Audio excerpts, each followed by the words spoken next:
igualdad de los 90 no va a llevar a la largue. El pase para Di María, se va para el gol. ¡Di María!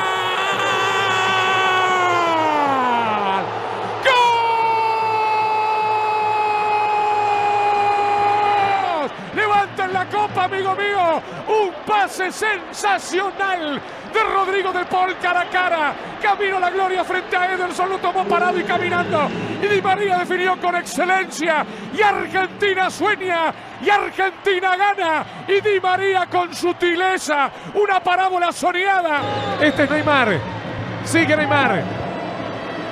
Richarlison ahora sí está habilitado. Richarlison, Dibu, fenomenal Martínez, dibuje maestro. Y la defienda con el alma, con el corazón, con la cabeza viene el centro de Neymar. Un desvío, reclama al arco, Dibu Martínez. Las finales en definitiva las juegan y las pierden las que no juegan. Señoras y señores, griten conmigo. 28 años después, gracias Dios. Gracias Diego, gracias Messi. Señoras y señores, se va a terminar. Se terminó, Leo. Se terminó, Leo. Se terminó, carajo, se terminó, basta. Se terminó, Leo, se terminó. Argentina es el campeón de América. Tenía que ser un 10, tenía que ser un 10. Primera oportunidad sin Diego viviendo y un 10 de julio, la Argentina alcanza otra vez la Copa América, un triunfo magnífico, indiscutible, inobjetable, formidable, ganado en todos los terrenos, en la técnica de la definición de Di María, en la voluntad de cada uno de los jugadores, en la firmeza defensiva, en la posición que le dio en la cancha Scaloni al equipo, en el extraordinario Rodrigo de Paul, en la firmeza de Paredes para marcar donde se jugaba el partido, una enorme, infinitamente grande victoria del equipo argentino y un festejo de abrazos interminables, abrazos argentinos ahí en el Maracaná y abrazos argentinos en el living de cada hogar, en cada restaurante, en cada lugar, en cada boliche donde estaba puesto el partido para que la gente lo pudiera celebrar de esta manera. La Argentina es el campeón de América, había pasado demasiado tiempo. ¿Qué tal? ¿Cómo están? Bienvenidos a Encuentro Informativo. Nuestra selección se coronó campeona. Finalmente rompimos estos 28 años de maldición. Y una recomendación para nuestros hermanos brasileros: no jueguen más finales en el Maracaná. Definitivamente, no jueguen más de local en el Maracaná. No les trae buena suerte. El fútbol y la Copa tiene sus consecuencias políticas. Y las tiene principalmente para Bolsonaro, que en la cumbre del Mercosur pasada no dudó en chicanear y hacer una de sus bravuconadas y decir que Brasil iba a ganar 5-0. ¿Y en qué lo impacta esto? Bueno, que ahora todos los antibolsonaristas lo están tildando de yeta, lo cual es malo, peor para una figura pública y más para alguien que hace política. Y Bolsonaro ya bastante mal viene con el manejo de la pandemia, que le lleva a Brasil más de 500.000 muertos. Escucharon bien, más de 500.000 muertos por COVID. Esa cifra solo la supera Estados Unidos, hecho que le costó a Trump perder la reelección a pesar de haber logrado reducir el desempleo, que obviamente en Estados Unidos es una maravilla al lado de lo que tenemos en Latinoamérica o en nuestro país, pero que era un tema preocupante para los estadounidenses. Trump logró su objetivo o logró cumplir su promesa de campaña y perdió por el mal manejo de la pandemia. Bolsonaro hoy tiene cerca de 120 pedidos de impeachment y cada vez más resistencia. Incluso, les digo más, la India, que es el segundo país, los países con más contagios son Estados Unidos primero, la India segundo, Brasil tercero. La India tiene menos muertos por COVID que Brasil. Así que imagínense si todo esto tiene un impacto negativo para el presidente, que fue el único que eligió hacer la Copa en su país. Encima la perdió y además es probable que crezcan un poquito los contagios en su país a raíz de todo esto. Por nuestra parte, Alberto no fue a festejar o a celebrar con la selección. La comunicación oficial dice que era para evitar romper la burbuja de los jugadores. Hay versiones de que los jugadores no querían recibirlo, hay versiones de que la lectura que se hacía era de que sacarse una foto con los jugadores y qué sé yo, en vez de tener un efecto positivo de estar con los ganadores y de alguna manera que se trasladara esa alegría que generaron los jugadores y que habitualmente se ve muchas veces. Recordemos los campeones del 86 saludando desde el balcón de la Casa Rosada al lado de Alfonsín. Bueno, en esta oportunidad, en este contexto, hubiera tenido seguramente una lectura negativa, o por lo menos así lo interpretaron desde la política, y es una de las razones que argumentan desde la Casa Rosada por la cual Alberto no se reunió con los jugadores. Otra versión también dice que hay una mala relación entre Alberto y Chiquitapia y que de hecho ya lo evitó en otras oportunidades, o sea, ya evitó reunirse o sacarse una foto con Chiquitapia, y además está pendiente en la Inspección General de Justicia una impugnación, está pendiente de resolución una impugnación a la última votación de la AFA en la cual Chiquitapia fue reelecto, y es muy probable que en un corto plazo se resuelva esa impugnación y probablemente anule la votación de la AFA por la cual Chiquitapia fue reelecto. Todos estos factores influyeron seguramente para que Alberto no haya ido, ya que están, digamos, en tiempo de descuento previo a una elección, y siempre en política se dice que hay que tratar de evitar cometer errores no forzados. Ya están cerrando ya vence el plazo para presentar los frentes o las alianzas electorales, y el próximo 24 de julio vence el plazo para que se presenten las listas de candidatos, ¿sí? Y como sucede con todos los cierres de listas, siempre hay heridos en todos los espacios, especialmente en los dos espacios más grandes que hay en nuestro país, que son el Frente de Todos y Juntos por el Cambio. Y claro, nosotros estábamos, o la gran mayoría de los argentinos, estábamos mirando la Copa América, pero hubieron chisporrotazos. De hecho, si lo pensamos un poco, tenemos el adelanto de las dos grandes internas que va a haber de cara al 2023. Por un lado, la que ya conocemos, Macri y Horacio Rodríguez Larreta, donde en principio la pulseada parece haberla ganado el jefe de gobierno porteño. Y por otro lado, hay un hecho que pasó desapercibido para mucha gente, que es un cruce que hubo entre Máximo Kirchner y Alberto Fernández. Probablemente sí un adelanto de la interna que se va a venir a partir del 15 de noviembre, cuando ya estas elecciones hayan pasado. En cuanto a los candidatos, en la Ciudad de Buenos Aires ya está definido. Por el lado de Juntos para el Cambio, la candidata es María Eugenia Vidal, y por el lado del Frente de Todos, el candidato es Leandro Santoro, ¿sí? No va a haber internas, o por lo menos no va a haber internas de peso, con lo cual ese tema está medianamente resuelto. En la provincia de Buenos Aires está el principal problema. Por el lado de Juntos por el Cambio tenemos una interna que se viene casi con seguridad. Podría haber un desenlace, así como fue lo de Patricia Bullrich, medio inesperado, pero en principio van a presentarse, por un lado, Diego Santilli, con el claro apoyo del PRO y del larretismo, y por otro lado, Facundo Manes, que tiene el apoyo de los radicales que no tienen más intenciones de seguir acompañando desde un rol de meros espectadores a la alianza Juntos por el Cambio. Con lo cual, esa interna por lo menos se va a dar, si bien desde la lógica parecería que el candidato del PRO tiene más chances, pero no hay que descartar ni minimizar el valor del partido centenario a la hora de ir a las urnas.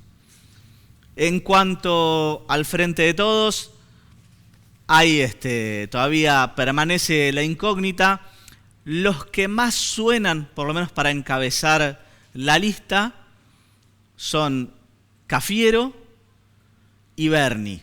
Ahora, el primero, Alberto no quiere que sea candidato porque no se quiere quedar sin su jefe de gabinete, y con Berni la relación no es buena. Con lo cual, veremos. Ahora, tic-tac, tic-tac. El reloj corre y se acaba el tiempo.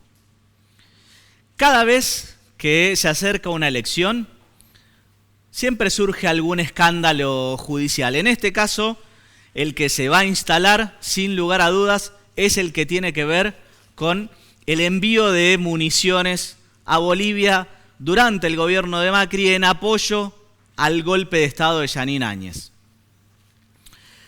Más allá de la discusión sobre si la carta del jefe de la Fuerza Aérea Boliviana es auténtica o no es auténtica, en lo que tiene que ver con nuestro país hay documentación de Gendarmería que dice que 70.000 municiones antitumulto fueron a Bolivia con los 12 miembros del escuadrón Alacrán que fueron a rescatar a los periodistas argentinos que estaban cubriendo la situación en Bolivia. Periodistas que, recordemos, eran de todas las ideologías. A los periodistas de TN los acusaron de subversivos, más o menos, en Bolivia. Ahora, de nuestra documentación de Argentina, y si se quiere, que no está cuestionada si es auténtica, si no es auténtica, si la firma, 70.000 municiones antitumulto salieron del país. Balas de goma, cartucho de bala de goma en castellano, ¿sí? El escuadrón, justamente, tenía como misión escoltar a nuestra gente de vuelta y segura a la Argentina. 12 miembros solamente, ¿sí? Recordemos esto. 12 miembros del escuadrón Alacrán. Una fuerza, si se quiere, o un escuadrón de élite, cuya función es un escuadrón táctico, ¿sí? O sea, ellos principalmente lo que usan en todo caso son rifles de largo alcance, armas de guerra. No son un escuadrón entrenado para controlar a las masas.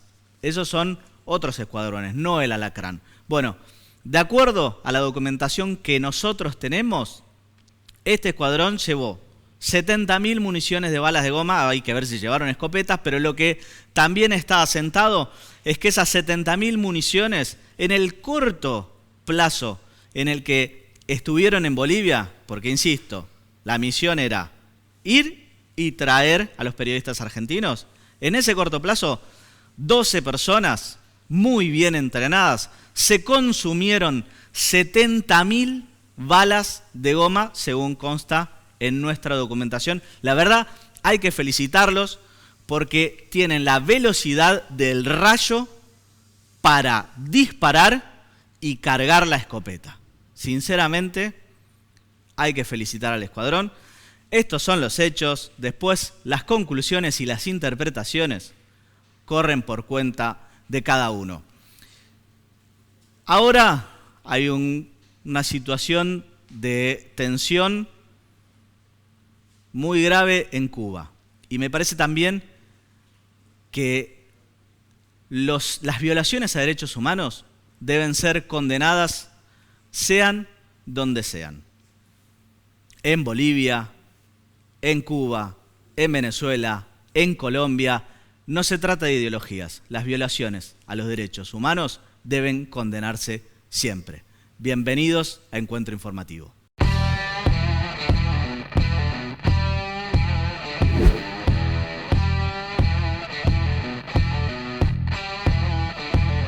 Mi conducta era una conducta de la ética del ejemplo, el ejemplo que necesitamos los argentinos para que todos juntos por el cambio avance y sea el que logre ganar estas elecciones parlamentarias. Hay un fracaso reciente del que hoy le acaban de decretar la quiebra y demás, vago, inútil, Mauricio Macri, y un fracaso presente, no reciente, presente, de un socialdemócrata que no está apto, que es Alberto Fernández. Me encantaría ser candidato, me encantaría representar los intereses de los argentinos, de los bonaerenses. Ya de nuevo quiere ser presidente. En 2023, si me pregunta, voy a ser candidato a presidente en 2023, voy a trabajar para ser candidato a presidente en 2023, pero eso todavía falta mucho. Es un buen momento para la unidad de Juntos por el Cambio. Es un buen momento para tener definidas las propuestas y también el mensaje. Hay que generar un mensaje que tenga expectativas, que deje atrás el pasado. Todavía estamos en el medio de la maratón. Es un momento de colaborar y la mejor manera de colaborar es pedirle a las autoridades que no vean la solución como algo partidario, como algo de una facción o de una coalición, que convoquen a todos los expertos. Tiene que haber un abordaje multidisciplinario, multidimensional y también con todos los sectores políticos. No es momento de dividirnos. Necesitamos líderes que nos unan, no que nos dividan, porque los líderes que nos dividen en este momento le meten más estrés a una sociedad que ya está agotada y angustiada. Y por eso creemos nosotros que es importante que la izquierda se fortalezca, porque vamos a un proceso electoral, porque nosotros somos los que queremos plantear estos debates. Y si no estamos nosotros, no se plantean, lamentablemente. Siempre hay excusas para plantearlo, pero se muere la gente de hambre. Hay una situación desesperante. Ojo, yo vengo de Colombia, hace 10 días estuve en Colombia, que explotó por las mismas causas que tenemos acá, por los problemas de hambre, de miseria. En Chile pasó lo mismo, en Perú pasó lo mismo. ¿Qué vamos a esperar? ¿Que explote el país para empezar a discutir esto? ¿Saben qué? Va a explotar el país, más temprano que tarde, porque no se aguanta más la situación. Y sobre todo los jóvenes no aguantan más, porque no tienen futuro en este país. Te voy a dar un pronóstico. Los tenemos que afrontar entre el 15 de noviembre y el 22 de diciembre. No tenemos mucho más tiempo porque después de la elección hay un precipicio. Que son los vencimientos con el fondo. Recuerde que Juan Carlos Fábregas, que era el presidente del Banco Nación y luego del Banco Central de Cristina, y el que hizo la devaluación del 2014 con Kicillof, acaba de decir que vamos a necesitar devaluar después de las elecciones 20, 25%. Es un número extraordinario. ¿Y a vos te gustaría ser presidente el día de mañana o es algo que no está en tu cabeza? Yo creo que cualquier militante político sueña con tener la posibilidad de influir, de ser protagonista. Mira, a mí me interesa hacer cosas que trasciendan. Me da igual si me toca ser protagonista en términos personales o si tengo que darle una mano a una compañera o un compañero. Sí. Lo que me da bronca es la sensación de vacío que a veces sentimos los militantes cuando sentimos que estamos haciendo cosas que por ahí están demasiadas orientadas hacia la construcción del poder, pero poco orientadas hacia el cambio social.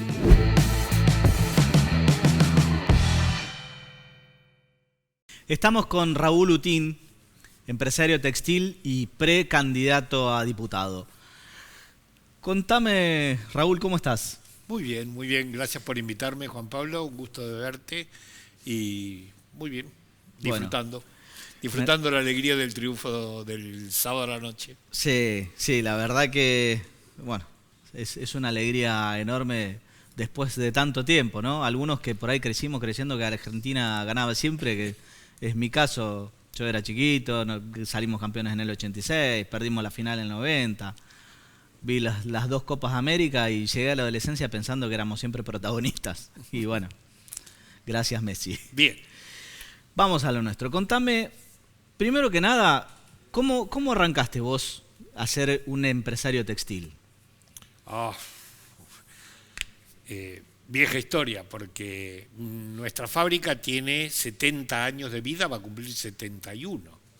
O sea, yo soy segunda generación. Una empresa familiar. Claro, papá me deja la empresa cuando yo había cumplido recién 22 años. Papá se va de viaje junto con mi mamá y me dice si me animo a quedarme a cargo de la fábrica. Le digo que sí, porque por otra parte no había otra solución. Me quedó a cargo y cuando volvió le dije, seguí viajando y disfruta la vida. Y yo me quedo a cargo. Y desde hace 51 años estoy a cargo de la empresa. Bien, muy bien. ¿Cómo hace, lo primero que me surge es esto, cómo hace un empresario de 50 años al frente de una empresa que claramente sigue funcionando, sobrevivió al corralito, al Rodrigazo, a la pandemia? Todo, podés empezar a contar de Martínez Dios para acá, todo. Nosotros creemos que tenemos dos herramientas básicas. Sí. La primera, la organización familiar, que trabajamos en la empresa junto a mi mujer y a mis hijos, en todos los puestos gerenciales. Y la otra es que tenemos una filosofía. Yo me eduqué en Japón como empresario en el marco de la visita de Alfonsín a Japón.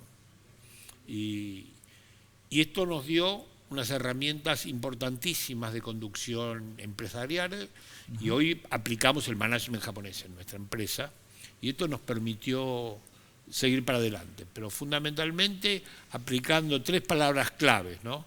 Con la gente: educación, entrenamiento y motivación. Claro. Explicarle a la gente qué es lo que queremos, para qué lo queremos y fundamentalmente motivarla para que todo eso se haga pensando en que tiene un destino y que tiene un futuro. Y de hecho lo hemos logrado. Hemos pasado crisis donde no había para comer, sí, pero había una naranja y la repartíamos un gajo para cada uno. Y vivíamos todos. Y de hecho, en plena época del macrismo, que fue difícil para los textiles, desapareció el 70% de las empresas textiles, nosotros no despedimos a nadie. ¿Por qué el macrismo fue tan malo para los textiles? Porque decía que la industria textil es una industria no competitiva. Así nos lo dijo directamente el señor Cabrera, ¿no? Ajá. Lo dijo directamente: la industria textil es una industria no competitiva, ustedes se tienen que reposicionar, tienen que fabricar otra cosa. Nosotros le dijimos: mirá, la industria textil es competitiva en todas partes del mundo, es necesaria en todas partes del mundo, fundamentalmente por su carácter de mano de obra intensiva, ¿no? Y por el rol que cumple en la sociedad. Le dijimos, el problema no es de la industria textil, sino es un problema de la economía.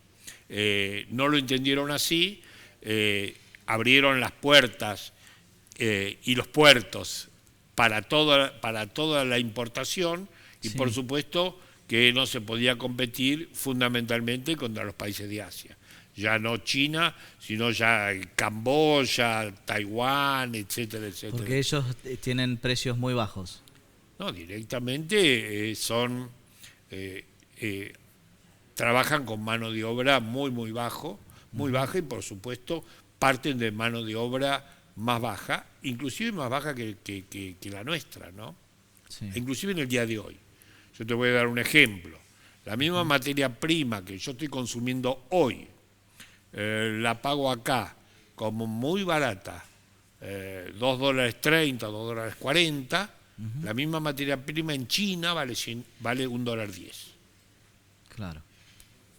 Bueno, lo que pasa es que ellos tienen justamente una estructura en la cual la mano de obra es prácticamente esclava, entonces... No tanto. Hoy la mano de obra china gana más que la mano de obra nuestra, ¿eh? Y entonces, ¿dónde está el secreto? La escala, fundamentalmente hay un tema de escalas y un tema de necesidad de competir. Necesidad de competir y por lo tanto de tener en cuenta las rentabilidades de cada uno de los eslabones de la cadena de producción. Pero entonces vos tenés al gobierno de China puesto detrás de los empresarios para que puedan hacer... Y sí, no hay otra posibilidad. Cuando vamos a hablar dentro de un ratito de competitividad, vamos a hablar de inflación, vas a ver que el rol del Estado es fundamental.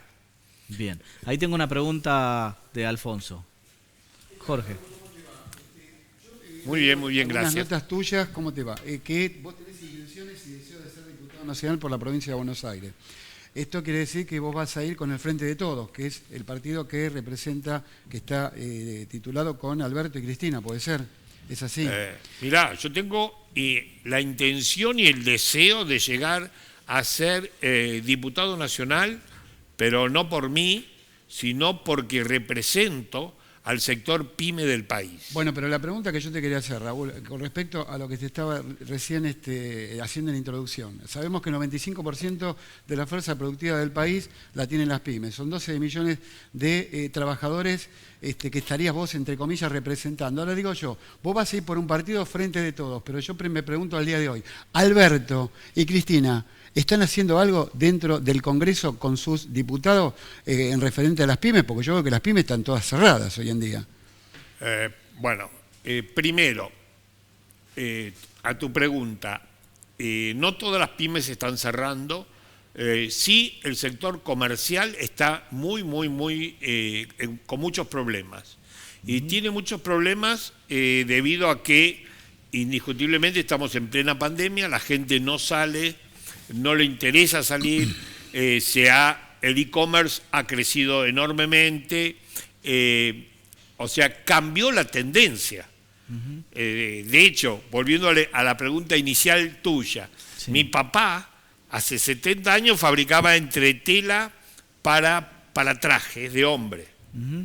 Si nosotros hoy hubiésemos seguido fabricando entretela para trajes de hombre, también estaríamos fundidos. Supimos cambiar a tiempo el enfoque de la industria y por eso que la industria hoy por hoy no solamente no está cerrando, sino que está creciendo. De hecho, el sector metalúrgico, para no hablar tanto del sector textil, creció en lo que va del año 21,5%. Y la industria textil también viene con un crecimiento importante. Nosotros, de hecho, desde si tomamos como fecha 2015 a la fecha, o 2017 para ser exacto, te voy a dar un dato perfecto y exacto, desde el 2017 a la fecha, nosotros crecimos de 340 toneladas a 720 que estamos en este momento. Sí. Entonces... me interesa retomar esto que estábamos hablando del apoyo del gobierno a las empresas como generador de empleo y de riqueza. En general, cuando uno habla con un empresario argentino, te dicen que necesitan que le bajen los impuestos y que bajen los sueldos, ¿sí? O despedir más barato. Ahora, ¿las únicas soluciones son esas? ¿Proletarizar más a los trabajadores? No, de ninguna manera. Nosotros pensamos exactamente a la inversa. Primero, hoy no se puede bajar los impuestos en plena pandemia y el Estado está gastando fortunas entre la atención de la salud y las vacunas. Sí. Están gastando fortunas, indiscutiblemente. Y por otro lado, si nosotros bajamos los sueldos de la gente, estamos matando a la gallina a los huevos de oro. Por el contrario, nosotros necesitamos que nuestros trabajadores ganen más. Y ganen más lo suficiente para no solamente poder comprar alimentos y llegar con lo justo a fin de mes, sino también para comprar productos que hagan a el mercado interno en su conjunto. Para poder comprar, como decía un ministro alguna vez, para que sí se compre el televisor plasma, que tenga derecho a comprarse el televisor plasma y que tenga derecho a irse de vacaciones, porque eso también es parte de la vida. Y en la medida que la gente, que los trabajadores, que en general, que la clase media tenga una posibilidad de compra, vamos a poder revitalizar el mercado interno. Si no, no hay forma.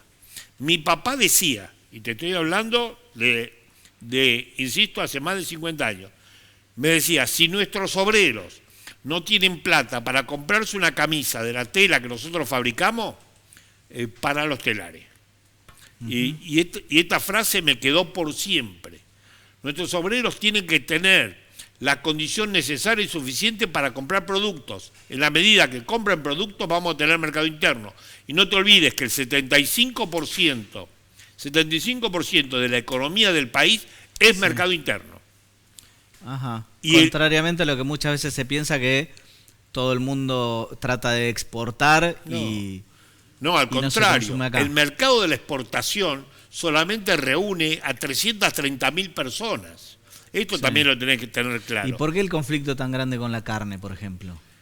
Porque quieren implementar el sistema de precios que se paga en China, o que se paga en Europa, o que se paga en Estados Unidos, cuando un obrero en Estados Unidos o un obrero en Europa gana 7 veces más que un obrero en Argentina. Entonces, indiscutiblemente, un obrero en la Argentina no puede comprar o pagar la carne a ese precio. Pero por otra parte, no nos olvidemos y seamos absolutamente claros al respecto. La vaca come pasto argentino, se cría en el campo argentino, se faena con obreros argentinos, pagado con luz argentina, pagado con mano de obra argentina y pagado con transporte argentino. Ahora explícame por qué tengo que pagarlo en dólares, entonces. ¿Por qué tengo que pagar los precios en dólares? Hay un problema de codicia, hay un problema de pasar al rastrillo y decir cero, todo para adentro. Bueno, es que esta pandemia siguió, como la mayoría de las crisis, siguió haciendo más rico a los más ricos y más pobres a los más pobres. Lamentablemente. Tengo una pregunta de Martín Sabadini ahí. ¿Vos cuál sería la medida hoy que tendría impacto inmediatamente para las pymes si tuvieras que decirla? Mirá, hay varias. La primera es la segmentación. No puede ser que las micro, fundamentalmente las micro, pequeñas y medianas empresas, todas paguen lo mismo impuestos que las grandes empresas. Deberían, inclusive en algunos casos, pagamos más impuestos. Por ejemplo, la RT. La RT a mí me sale el doble o el triple de lo que paga una gran empresa. Y así sucesivamente. Lo que tenemos que hacer es segmentar con corrección. Segmentar tanto en la tarifa como en los impuestos, como en el trato crediticio. Hoy, por cierto, en el trato crediticio, Banco Nación y el Vice están dándonos una mano sumamente importante. De hecho, hay tasa cero para algunas líneas que realmente la están pasando mal. Ejemplo, empresas de turismo, ¿no? Sí. Agencias de turismo. Ejemplo, transporte de larga distancia, empresas de entretenimiento, etcétera, etcétera. Esas empresas la están pasando mal, hay tasa cero. Pero también hay tasas preferenciales para aquellas empresas que están dispuestas a invertir. Sí. Por ejemplo, vos podés invertir hoy con tasas del 22% anual a 5 años, sí, financiada por Banco Nación o el Vice y auspiciada por el Ministerio de la Producción. Bien. También, con esto termino, con esto te quería decir, para establecerte en parques industriales, tenés tasa del 12%. Y sin límite de techo, que es importante. Si vos lo podés bancar, si lo podés avalar, no, es lo mismo que saques un crédito por 3 millones de pesos o por 300 millones de pesos, siempre y cuando lo puedas avalar. Bueno, considerando que justamente sos un empresario pyme y que sos un precandidato a diputado, me parece importante preguntarte, ¿cómo hacemos en este país para generar más empleo y para que haya más inversión? Mirá, es mucho más sencillo de lo que todos se imaginan. Y esto lo aprendí bien claro en Japón, todo empieza por el consumo y termina en el consumo, es una rueda. Todo empieza por el consumo y termina por el consumo. Es la demanda lo que tira el resto. Si hay demanda, sí, yo le pongo gente, le pongo máquina, le pongo todo lo que hay que poner, porque sé que el producto lo voy a colocar. Si no hay demanda y la demanda no tira, es al divino botón reempujar cuando la plaza no camina. ¿Para qué camine? Indiscutiblemente, para que haya demanda, primero, tenemos que poner plata en el bolsillo de la gente y tenemos que terminar con esta inmoralidad de tener un 50% de la sociedad bajo la línea de la pobreza. Esto es una inmoralidad, para lo cual el esfuerzo lo tenemos que hacer entre todos. Primero el Estado, rompiendo la inercia de este círculo vicioso que tenemos hoy, para convertirlo en el círculo virtuoso de la economía. El Estado tiene que poner el primer envión, pero los empresarios no se tienen que hacer los vivos y quedarse con la parte del león. No, tenemos que empezar a mover la rueda del progreso.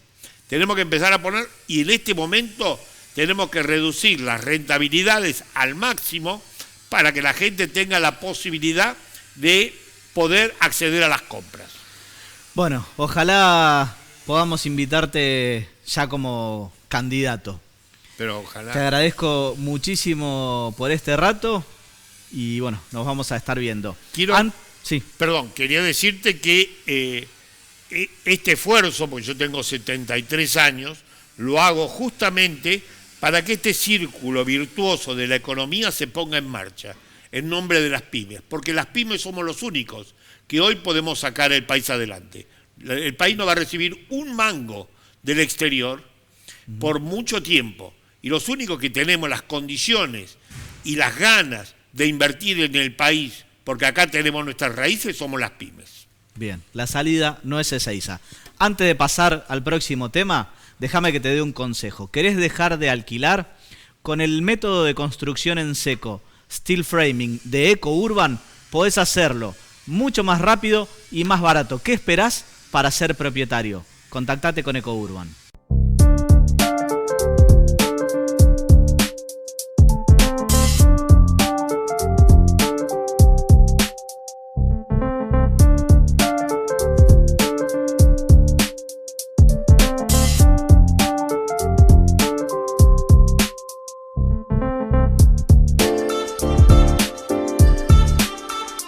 Bueno, recientemente salió un DNU que modifica el régimen de obras sociales y justamente está con nosotros Martín Sabadini, nuestro abogado experto en temas de salud, para analizar este decreto porque, bueno, beneficia a las obras sociales, beneficia a la gente. ¿A quién beneficia esto, Martín?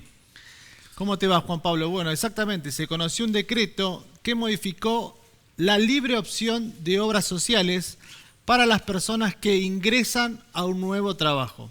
¿Qué quiere decir esto? ¿Cómo era el régimen anterior y qué es lo que se modificó? Vos cuando entrabas a trabajar a un lugar tenías la posibilidad de elegir tu obra social, se hace un trámite en la Superintendencia de Salud y elegís la obra social que vos querés, más allá de la obra social de la actividad a donde ingresás a trabajar. ¿Cómo es esto? Vos empezás a trabajar en una oficina, esa oficina está bajo el régimen de empleados de comercio, te corresponde por la actividad la obra social o SECAC, ¿no? Por la actividad tendrías que tener esa. Antes vos podías elegir otra obra social y derivar tus aportes a una prepaga. Esto es así. Por ley se maneja de esta manera, pero después está la venta del servicio de prepagas, donde vos querés tener la afiliación a una prepaga y la prepaga te dice, usted está trabajando en relación de dependencia, puede derivar sus aportes a la obra social que nosotros le vamos a indicar. Y te ponen una obra social pequeña de actividades que ya casi no existen, que se denominan sellos de goma. ¿Por qué? Porque solamente se utilizan para tercerizar los aportes y que la gran parte de los mismos vayan a la prepaga y vos ahí obtengas un servicio. Un reclamo justamente de los sindicatos era que las prepagas se quedan con los trabajadores de sueldos jerárquicos y también con los trabajadores jóvenes, mientras que las obras sociales solo reciben a aquellos de edad más avanzada, lo cual atenta contra el financiamiento del sistema. Exactamente, se llevan lo que se llama la crema del negocio, ¿no? Entonces, este decreto, ¿qué viene a hacer? A poner un poco de aire a esas obras sociales que le faltaba a esa parte del negocio e impacta de lleno en las prepagas, porque le sacan por un año la posibilidad de hacer esa tercerización. Bueno, acá hay ganadores y perdedores, pero también está la gente. ¿Qué pasa con esas personas que quieren tener un servicio de salud diferente al que le tocaría si entran a trabajar al lugar? Acá va a haber dos cuestiones que se van a tener que terminar de determinar por la Superintendencia de Salud. ¿Qué pasa con esos trabajadores que por ahí, por su actividad, van cambiando periódicamente de trabajo y de empleador y por ahí vienen con un tratamiento, con un médico especialista que no está en todas las cartillas y sí está en una cartilla donde ellos están afiliados? Si van a poder mantener, si va a haber una excepción a eso o se va a tener que llevar a un reclamo judicial. Esa es una de las cuestiones que se está pensando ahora que puede ser uno de los problemas. Y la otra, me parece que a este decreto le está faltando algo que es interesante, la posibilidad de que todas las obras sociales sindicales tengan el poder de derivar los aportes o negociar con todas las prepagas. También hay un problema muy grande que son las obras sociales privadas o las cerradas provinciales, la de servicios, la de régimen especiales, que no pueden derivar los aportes y esas personas están cautivas. ¿Se le va a dar la posibilidad, la apertura para que también puedan tener otro servicio de salud? Es algo que falta. Otra cuestión también que es importante es la posibilidad de fusionar a las obras sociales, porque tenemos más de 300 que no pueden brindar un servicio de calidad, ¿no? Bien. Y estas obras sociales que hoy van a tener la posibilidad de que esos trabajadores estén un año afiliados, también darle una inyección de dinero para que puedan solventar los tratamientos que van a tener que afrontar con esos nuevos afiliados que le van a llegar y que van a quedar durante un año, que tengan una cartilla fuerte para que puedan esos afiliados quedarse y obtener el beneficio de salud que necesitan. Bien, muchas gracias, Martín. Ahora quiero que vean un tape porque siempre pensamos que la violencia en el fútbol y los inadaptados son un problema de Latinoamérica, de tercer mundo. No. Miren lo que pasó en Inglaterra.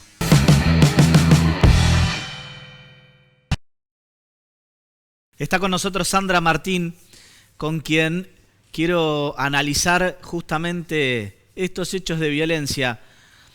Sandra, ¿por qué supuestamente en el primer mundo, ¿no?, mucho más civilizado que nosotros, pasan este tipo de cosas a pesar de todas las políticas de seguridad o las medidas de seguridad que se toman para evitarlas? Hola Juan Pablo, ¿cómo estás? Bueno, la Organización Mundial de la Salud habla de todo lo que tenga que ver con el tema de violencia, o sea que es un tema recurrente, ¿no? Pero hay dos causas raíces que traen aparejados el tema de violencia, que es el enojo y el miedo. Y a partir del enojo y del miedo, que son los comportamientos emocionales, esto es aplicable a todo el mundo, no solamente a nuestro país, sino a la globalización y a lo que está pasando hoy actualmente con todo el tema de la violencia. Y te digo de estos dos parámetros, como el miedo y el enojo, porque no son las únicas causas raíces que hacen referencia a los estados emocionales. Y a partir de ahí, el enojo como disparador, si bien es algo externo a nosotros, nosotros estamos siempre manejándonos en relación a algo que es una expectativa que está en el afuera y que nos permite en determinado momento reaccionar hacia esa expectativa. Entonces hoy está en crisis los valores, las expectativas y el miedo y el enojo como componentes importantes de los actos violentos, lo cual no justifica en absoluto lo que está pasando, no es una explicación para lo que está pasando. Pero si hacemos énfasis en la realidad y en las imágenes que estamos viendo, vemos que hay un tema de supervivencia. Yo soy yo en relación a un otro que es distinto a mí y en el cual estoy confrontando. Entonces hay una guerra de posiciones. El otro versus yo y yo versus el otro. Claro, porque si lo pensamos desde la cuestión por ahí normativa o si se quiere de, digamos, las consecuencias, allá está claro que las consecuencias de esta conducta, una vez que fueron detenidos los agresores, a diferencia de lo que muchas veces decimos, bueno, acá pasa esto porque no tiene consecuencias, bueno, allá sí tiene consecuencias. Y sin embargo eso no fue un obstáculo en la psiquis de la gente para, bueno, estas imágenes que terminaron recorriendo todo el planeta. Todo el mundo, sí, es real. Pero también, mira vos, ¿no? Hay un autor argentino que ya en la década del 60 se aproximaba a esto que está pasando actualmente, que es el doctor Herrera Figueroa, que escribió un libro, Sociología del Espectáculo. Y es Sociología del Espectáculo, justamente, si lo llevamos a la actualidad, nunca tan vigente, porque si bien era jurista, era de la misma formación que ustedes, que son abogados, jurista y psicólogo, él ya estaba visionando lo que iba a ser para el siglo XXI el espectáculo futbolístico como espectáculo en sí. Y justamente hablaba de este orden, de estas cosas que están pasando, o sea, que no se cumplen determinados requisitos, de lo que está pasando con el desorden, no solamente emocional y moral, como que no hay reglas, y es un reflejo, ni más ni menos, de lo que está pasando en los países. O sea, lo que pasa en el espectáculo, llamémosle fútbol, es también lo que está pasando a nivel país. Y este desorden, este vandalismo, es porque no hay una cronología en cuanto a la sucesión de los hechos.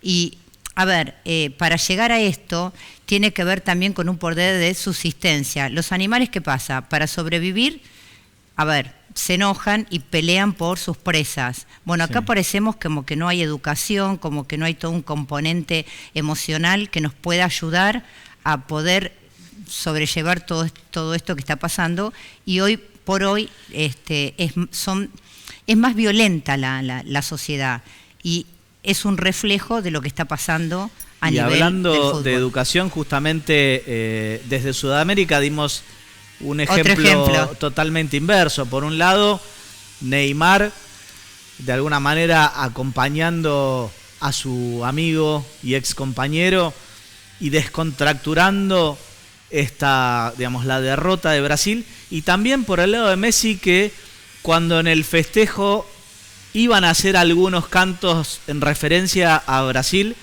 rápidamente los censuró, mostrando, si se quiere, dos grandes liderazgos positivos y que seguramente también habrán tenido su repercusión en que tanto en el festejo argentino como por ejemplo en la salida de los argentinos, de los pocos argentinos privilegiados que fueron al Maracaná, no se produjeron incidentes. Pero bueno, esto es tan humano como la contradicción, los versus que hay en la vida, ¿no? Porque si hubiese sido al revés, quizás hoy lo estaríamos planteando desde otro lugar. Pero en realidad se lidera a partir de la conversación. Y este es el espacio. Sí, obvio que necesitábamos un poco el festejo, necesitábamos la alegría, necesitábamos mostrarnos desde otro lugar. ¿Por qué? Porque hay mucha angustia, hay mucha incertidumbre, estamos por momentos en el cual nos vemos desbordados con todo lo que está pasando. Entonces, el sentido de la vida en este momento estuvo en la explosión de lo que pasó el fin de semana con el partido de Argentina. Entonces, era un momento para cambiar este clima emocional que había. Vamos a cambiar de tema ahora, porque así como Al Capone en su momento cayó por deuda de impuestos, el prófugo más buscado de Mar del Plata cayó cuando fue a vacunarse. Contame eso, Pablo, Jorge, por favor. Juan Pablo, la nueva modalidad de la policía, de todas las fuerzas de seguridad, es utilizar algún disfraz como para poder evaluar la situación y enterarse de que quizás determinada persona va a asistir a algún lugar determinado y van a tratar de detenerlo. Esto ocurrió en Mar del Plata, justamente, cuando Alejandro Salaverry, hoy de 40 años, hay dos hechos distintos. El primero era buscado por la policía, tanto nacional como internacional, por un hecho cometido en el Coronado bonaerense, más precisamente en Merlo, porque había agredido a un vecino con un machete y casi lo termina... por tentativa de homicidio. Por lesiones, amenazas reiteradas y tentativa de homicidio. Sí. Pero aquí que, se enteran de que él se iba a ir a vacunar, que estaba inscripto, lo esperaron en el Museo Mar de Mar del Plata, justamente la DDI, donde él en el año 2003 había matado a un compañero de la fuerza, llamado Agustín Cristian, en un asalto a una casa de computación. Pero date cuenta lo que es la historia y lo que es desde el punto de vista judicial, cómo se dirimen las cuestiones penales. Toda la banda que actuó con él en ese robo fue condenada a prisión perpetua. Él se prófugó, estuvo 15 años prófugo. Minutos posterior a los 15 años, se presentó, de vuelta por un tecnicismo que realmente habrá que modificarlo o de alguna manera en algún momento se va a tener que modificar porque realmente es atroz, que haya cometido un asesinato, este chacal, esta bestia, pues es un animal, no tiene valor por la vida humana. ¿Y qué ocurre? 15 años prófugo, prescribió la acción por un tecnicismo que está en el Código Penal. No viene al caso de dar los artículos, yo creo que a la gente, a doña Rosa, a don Ramón no les interesa, pero por lo menos fue loable que cuando se haya ido a vacunar, la policía, a través de la MICESEN, date cuenta que primero lo dejaron vacunarse y después le pusieron los ganchos. No, fue de la siguiente manera. Él estaba esperando, lo dejaron que se siente. Cuando iba a tomar el turno, justamente se iba a presentar, iba con una documentación, no sé si era apócrifa o no, el enfermero... No, había renovado el DNI justamente hacía poco y de ahí presumieron... Estaba anotado, estaba en la lista para anotarse iba a hacer algún trámite, se anotó en la vacunación. Por la primera dosis del coronavirus. Y lo detuvieron. Realmente un logro de la DDI, la misma DDI que él había matado a un compañero en la fuerza en el año 2003. Muy bien. Ahora vamos a pasar a los temas que fueron tendencia en la semana con nuestro influencer. ¿Cómo estás, Agus? Hola Juan Pablo, ¿todo bien? ¿Cómo estás? ¿Todo tranqui? Sí, vamos a pasar a las tendencias.